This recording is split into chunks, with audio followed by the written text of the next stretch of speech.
Welcome to Let Me Fix This. Enjoy the video.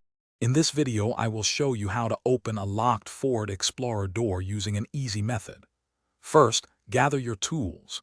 You'll need a plastic wedge, an air wedge, and a long reach tool. Make sure you're in a safe, well-lit area with your vehicle parked securely.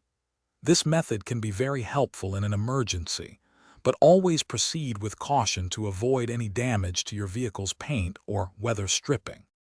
Now, let's create a small opening. Carefully insert the plastic wedge into the upper corner of the driver's side door, near the B-pillar. Once it's in place, slide in the air wedge next to it. Slowly inflate the air wedge until you have a gap of about 1/4 to 1/2 inch.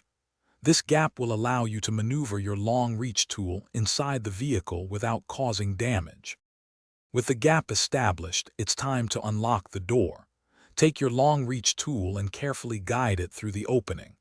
Aim for the interior door lock button, usually located on the door panel or the door handle itself. Gently push the unlock button or pull the handle.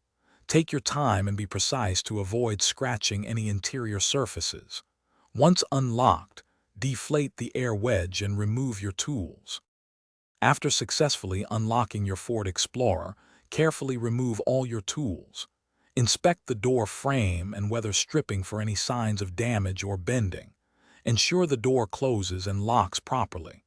This method is a great emergency solution, but always consider having a spare key.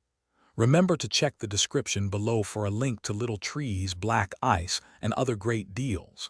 Keeping your car fresh is always a good idea. Thanks for watching. If you found this helpful, don't forget to like and subscribe.